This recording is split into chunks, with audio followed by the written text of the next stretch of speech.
On today's show, I said we're going to talk about renewable energy. How do we make it affordable to communities all over Nigeria? And what lessons can Nigerians learn from other countries tapping into the sources of renewable energy? So joining me to discuss these and so much more is Mr. Sam, our in-house guest right here at Souk News. Welcome to the show, Mr. Sam. My pleasure. Thank you for joining us this morning. So, renewable energy, we know that all over the world, countries are using it, using their natural sources as sources of electricity in communities. But here in Nigeria, like, what is it all about to use renewable energy as a source of electricity? All right, there's a growing concern moving away from hydrocarbon fossil fuel to renewable energy. The government already have a plan in place. The policy frameworks are there. So what should we be discussing? To what extent can we scale up this regulatory framework that currently exists to take advantage of those renewable energy that is in bands and in leap in Nigeria? So particularly sunshine, that is more advantageous in this part of the world.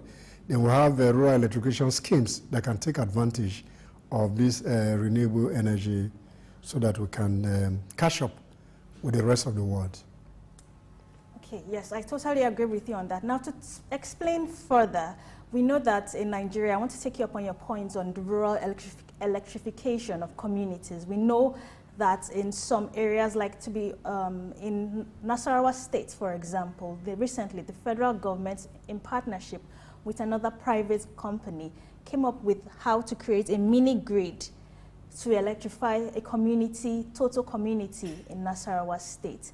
And also in Bayelsa State, Orovwuje community, they also have a hybrid mini grid to also electrify the community. But these are just very few in very small areas in Nigeria. How do we ensure that this goes across the communities all over Nigeria? Because we know in the urban areas, it's easier to leave the use of our regular electric system and get solar panels for your homes or for your offices.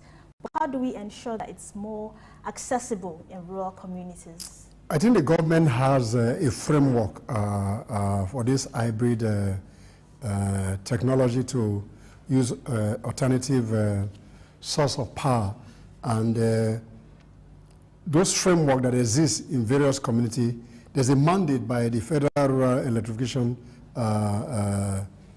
Agency to try and power many rural communities that cannot be supported by the national grid. So these mini grids or hybrid options that are provided within the communities, to what extent can we upscale them so that bigger, larger people within the bigger communities can take advantage? But I do know for sure, like in Bayelsa State and the Orovwuje you mentioned, some of the oil producing companies are equally providing hybrid electricity through renewable energy. Total Energy, for example, is equally pioneering solar energy so that people can upscale those ones in commercial quantity so that they can benefit some rural community within Nigeria. But the government, whether state, federal, and even local government, should find a way to tap into this opportunity. The alternatives, which are renewable energy, the transitioning period is sufficient enough where we can make massive investment in that sector. Okay. Massive investment, yes. I like the phrases that you use, Mr. Sam. This is actually very, you're actually enabling us to understand how this process will be able to spread all over the country. So we know that, yes, in Nigeria, we have the federal government, which powers, in charge of, they have an electric body that powers electricity all over the country. And we also know some private individuals, private companies are also generating electricity in their way. But mostly, it's, even though the federal government has given a directive for states to also be able to power electricity, but it's still in charge of the federal government. Now, how do we also use other sources of energy? Right now, we only use water and gas. Let me just say hydro and gas. So how do we tap into wind energy? Because I know that all over this country, wind is something that we feel And I feel that we haven't really tapped into that energy sector that much. We don't have enough windmills in terms of using it for the purpose of electricity. You have those alternative source of energy already in place. What is important and what is critical going forward was the unbundling of the exclusive reserve of the federal government to play in that sector. There was an amendment to that act that now gave state, even local government, to be able to generate even hydro and other form of energy. So it has left the exclusive list to the concurrent list. So state government and local government must look within the peculiarity of any source of alternative energy within their community, and to what extent can they tap into wind, depending on the area. If you're talking about sunshine, maybe there's plenty of it in the rainforest area like of Ondo State. So more solar power generation. Yeah. Then if you talk about wind, maybe you're talking about the upper north that can take advantage. You're talking about power driven by ocean oscillation, that's the wavelength you can generate electricity. But then the challenge here is that we don't have adequate investment in that sector. So the government needs to encourage private-public partnerships that can drive that process. And the only way to achieve that is that government should provide some form of tax incentive, tax holidays for private sector. And I do know there are companies coming from Germany in partnership with the federal government to find a way to see how they can scale up this renewable energy in some part of the country. Yes, and we also have some partnerships with a private company at the Netherlands, actually, to actually improve on our electric system. Yes, so I'm also aware of that. Yes, these partnerships, like you mentioned, are very important. But how do we ensure that these are actually quite affordable? Currently, in Nigeria, electricity tariffs are something that has gone on the increase. Like, how do we ensure that it's quite affordable? The purpose of using renewable energy, we know sources are from natural sources, and I believe that coming from natural sources, it should be more affordable to people. Right now, our electricity tariffs are on the very high side, and we know that it's not everybody that can afford these things. But how can we tap into this and make it more affordable? For example, we know that the solar panels that are being used in the urban areas are quite expensive. But if we decide to transfer these in partnership with renewable energy sources, and we work together with this, how do we now make it more affordable if we're going to use sunlight as a source of electricity? Well, the current tariff paid for electricity is a function of the rate of inflation in the country, because for those who are providing electricity, they go to the market to borrow money to improve on their operation. So if you are borrowing at a high level of, the cost of fund is expensive. To that, no, I'm not trying to justify why tariffs is expensive. Side, yes. I'm looking at the business operating environment that is very hostile. So you cannot go to bank to borrow a two-digit money, and at the end of the day, that cannot sustain your operation. So naturally, the cost of those funds will be transferred to the consumer. That's needed to just put that in perspective. On the other hand, renewable energy are cheaper source of energy, and that if those private-public partnership, if they are sustainable over time, and they are able to design certain renewable energy that are peculiar to certain communities, then based on the source of raw material for renewable energy, then the pricing in terms of the electricity they provide for those communities will come down drastically. So if you're using waste to gas energy, using compost, composites, yes, within an environment, waste generated from those environments, maybe dump sites. Yes. And you look at the community that is contiguous to those dump sites, you're able to provide clean energy, then the pricing will drastically go down. Then you talk about solar-driven, those things are expensive for now, but over time, once we have what you call economic of scale, then those who are investing in those sectors will be able to recoup their investment. So tariff will naturally come down. But where we are currently, the issue of tariff is a major challenge for consumer, and will continue to be till we're able to provide reasonable alternative source of energy.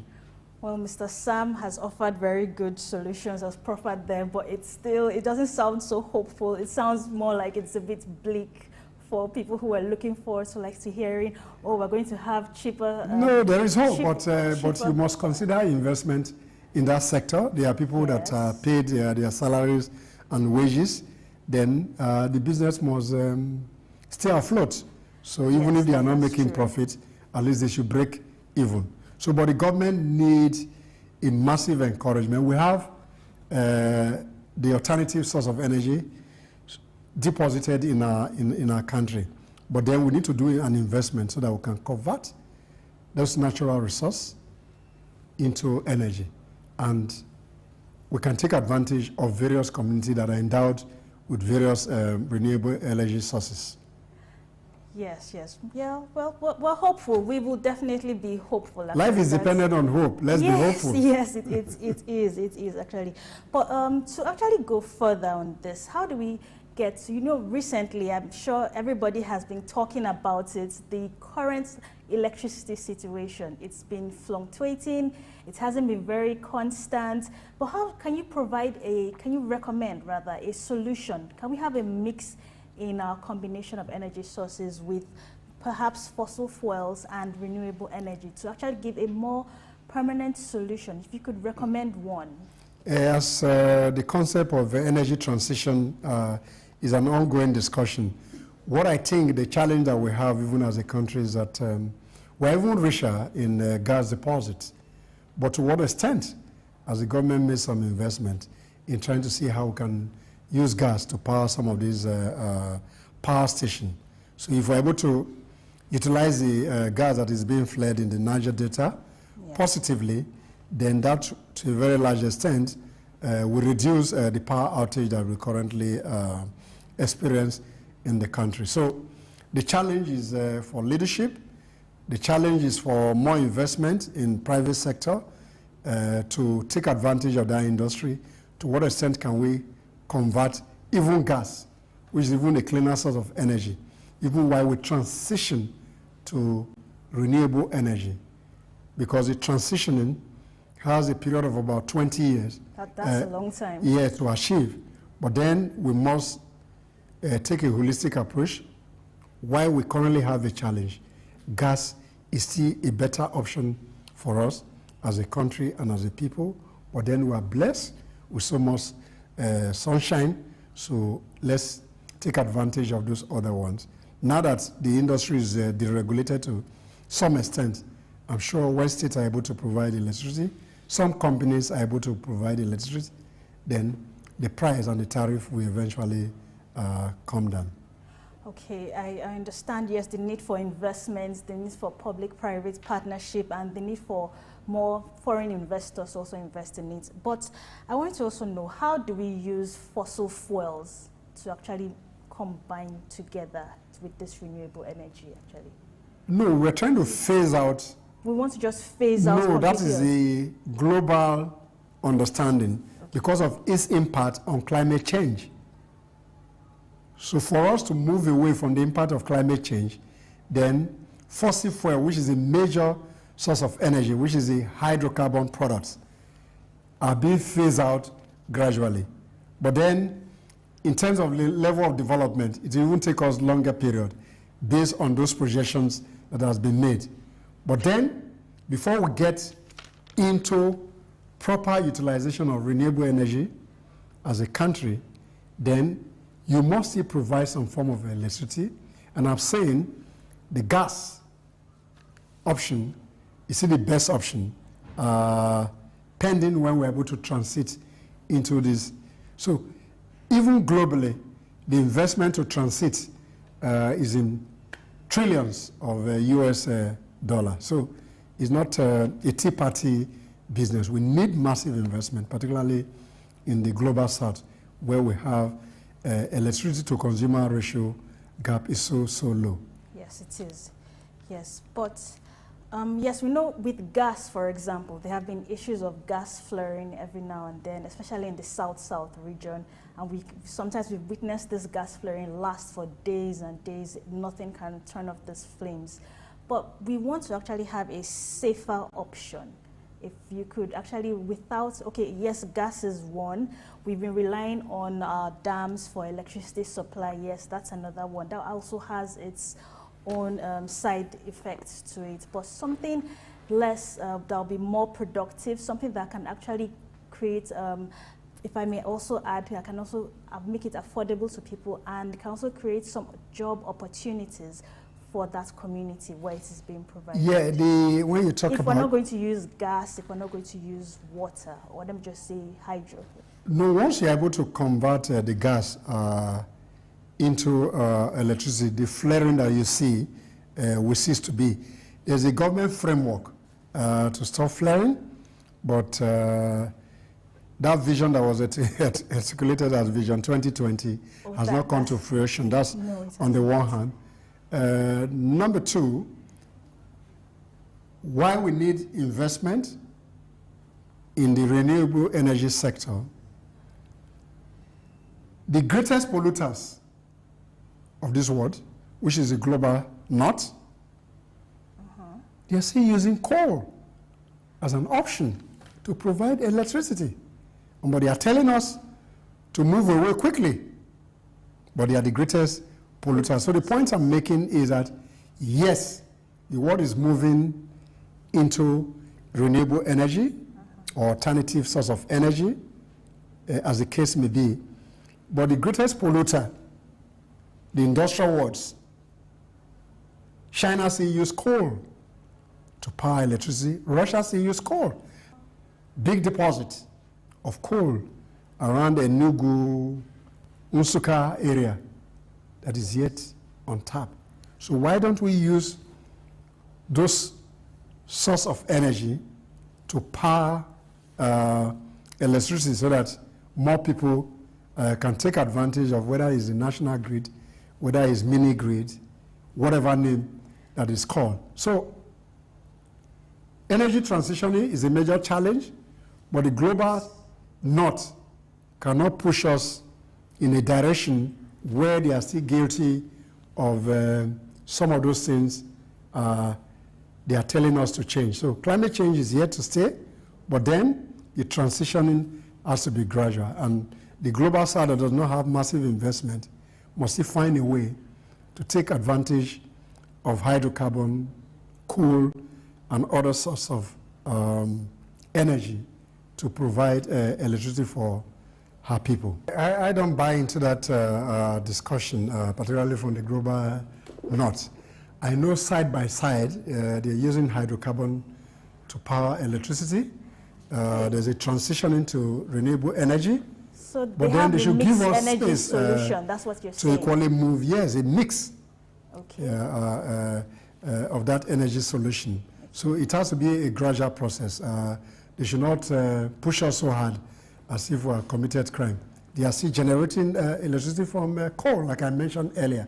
So I'm not saying that renewable energy is not good, but then we need a massive investment, and we are not there yet. So we'll catch up with them at a certain level. But then the government must be serious, provide the right ecosystem so that the investment that we talked about earlier can come in.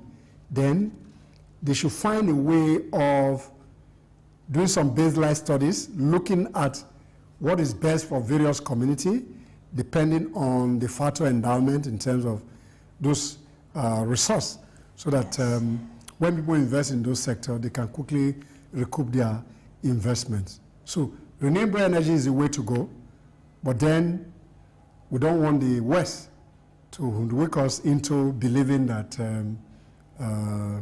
if we are not there yet, there's a problem.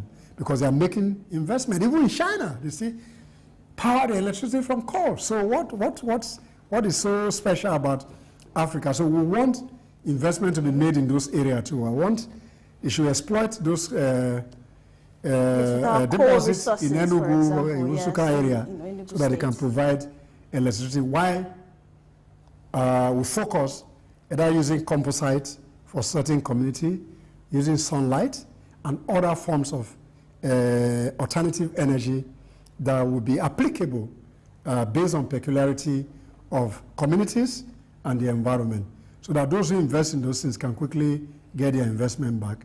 Then the consumers, at the end of the day, will be happy for it. Yes, okay. Okay, I do, yes, you have actually explained that very well. But to expatiate further, now what part of the industrial production can actually serve to achieve this renewable energy?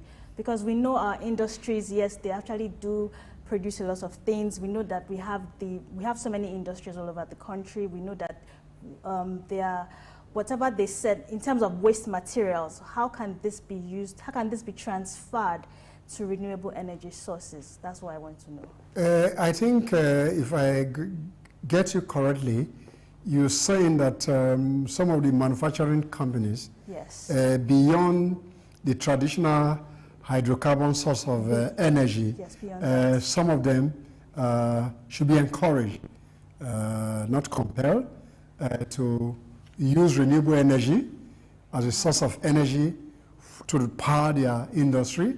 And going forward, I think the solution too is that those industries within certain community, once they meet their own energy requirement, they should equally commercialize some of the surplus energy beyond those their industrial complexes to the immediate communities.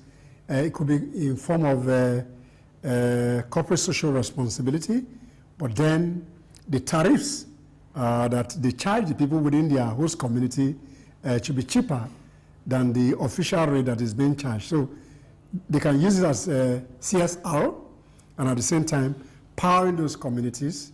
Then they can make some claim from government in terms of tax exemption, that we are powering S community as a CSR.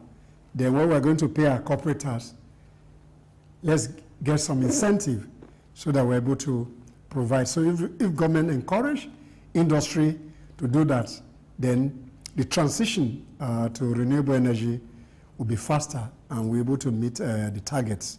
Okay, so yes, I understand what you have just said there, but I'm referring to, for example, an industry that is into wood making, furniture making. Now, the raw materials, the wood dust, the sawdust, can those also be used as a source of energy? Because we know there are industries that have the end product, the waste products that they don't use when they have finished whatever it is they're making. It could be in terms of wood, it could be in terms of metals or iron. So how can that actually be transferred into sources of renewable energy? There are some parts of the world that actually use I think that's the point I just spoke to okay. earlier.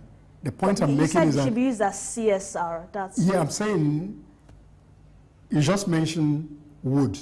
As an example? Yes, as an alternative. So if a company is into wood processing and some of the waste that are generated can be a form of renewable energy, I'm saying they should develop those kind of renewable energy, even to power their own industry, first and foremost. Then whatever is the surplus, they can transfer those surplus as a form of renewable energy to their immediate community. And those communities, rather than paying a commercial rate in terms of tariff, they can use those as a form of CSR to the immediate community. I'm not saying that they should just give those alternatives to the immediate community. So good that whatever waste products that can be converted to renewable energy within industry should be exploited, but then as you exploit those ones for commercial purposes, then you can equally find a way to giving out some of the surpluses to the immediate community. And I said they can use that as a form of CSR, which will give some tax incentive for them when they want to make claim from government sometime. Okay. Thank you very much for expatiating further on that subject, actually. Yes, we know we have to incorporate this energy into our country, into our livelihoods, into our communities. We know that in terms of electricity supply within Nigeria, it's most of the time it's the urban centers that actually have more benefits of this. The rural areas are not really benefiting that much. If we go deep into whether you're in the north, south, east, or west, most rural communities are not really blessed with proper electrification. So that being said, how do we how do we actually get more of these natural resources? Like, how do we educate people? Because there was a documentary, I just want to use this as an example, that I watched, in which a community in South Asia was actually using water placed in a clear plastic bottle, and they'll just keep that in the ceiling. And once it gets dark, this water in a clear plastic bottle serves as light in a room. So they had this, this objective of putting these bottles of clear water in different rooms so that at night time they could have clear lights without using things like candles and lanterns that could maybe, if you fall asleep, could cause a fire. So how do we educate our citizens actually on the benefits of using, making it more beneficial? Okay, if you are looking at it from a micro level, that people should look what is possible within their community, particularly based on the transition into renewable energy. What can they do? What kind of resource are they endowed with within those communities that they can take advantage? But if we look at it from a micro level, it might be very difficult over a period of time to scale it up. So what I think going forward is what we spoke to about earlier. Let the government continue to make investment in what communities are endowed with and take advantage of those renewable energy that are deposited within those communities to the benefit of those communities. So you may not necessarily put those power, unless they are really much that is generated, you can put them into the national grid. Otherwise, you can put them into a mini grid that serve specific small and medium enterprises within those communities. At micro level, the extent to which people can really generate electricity leave much to be desired. But then, if you have pockets of those commitment from communities, then I know for sure in Kenya, there are private sector initiative that are providing solar panels to power people energy, and the cost in terms of what people pay is very low, and there's an opportunity for them to pay over a period of time. To some extent, also have that in Nigeria. Yes, to some extent, you're able to just pay some little token in terms of naira and kobo or shillings, and you get power in your house.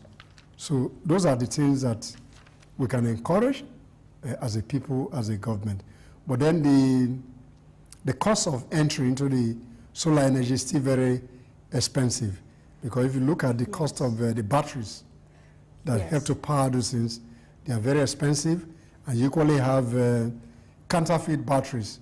When you set up one, they give you a gestation period of about 30 months or 30-something months, and after 6 months, you're already making another investment. I've also heard that it depends on how many appliances that you're going to power with the solar panel. So if it's not too many, you don't need that much number of batteries. Yeah, in spite of those configuration, engineering configuration, that is dependent on your energy usage. Yes. But then there are issues with counterfeit batteries. Yes, so the lithium that we have here, let the government encourage investment so that we can manufacture the batteries here, so that we can use them to power some solar. And at the end of the day, the investment in terms of importation of batteries will equally help to cushion the effect of the tariff that you talked about earlier. Yes, okay. Okay, yes, Mr. Sam, you have really expatiated, you have really delved into this subject matter thoroughly. Yes, so just on a final note, Mr. Sam, we actually need, yes, we know that the federal government has given states the authority to actually power if there's an opportunity for them to, in partnership with private companies or private individuals, to partner and come up with more affordable renewable energy sources for their states, for example. So how can we actually delve, because we know in states like, for example, Lagos State, yes, it's something that has been going on for a long time. In Abuja, in Rivers State also, but more states need to actually take advantage of this and actually commit and actually join with other private and private companies and foreign investors. So what would you recommend as to them actually inviting them over to actually improve on our power supply in Nigeria? Just for the states. No, truly speaking, a lot of states actually made investments. And one of the earliest states that made investment in that sector that was cannibalized by the federal government was Akwa Ibom. They made a massive investment to generate, but the federal government frustrated that administration between 1999 and 2007. But thank God that a review has been made. So those state government, I do know for sure that in Delta State, the state secretariat is powered by the electricity that is generated by the estate as well. And the companies that are contiguous to that secretariat equally benefit from that energy source. So the idea is that most states and local government can upscale whatever form of renewable energy that they're able to generate and supply people electricity. So they'll be in competition with other distribution company. And maybe when there's much competition, then the prices will naturally, just like what happened in the telecom industry. Yes, so yes. the law is there. Now they cannot blame the federal government. Yes. So source partnership from all over the world, whether local or international. Find a way to map the ecosystem in terms of what kind of industry, what kind of housing you can provide electricity to, and you begin to exploit renewable energy to the advantage of your immediate community.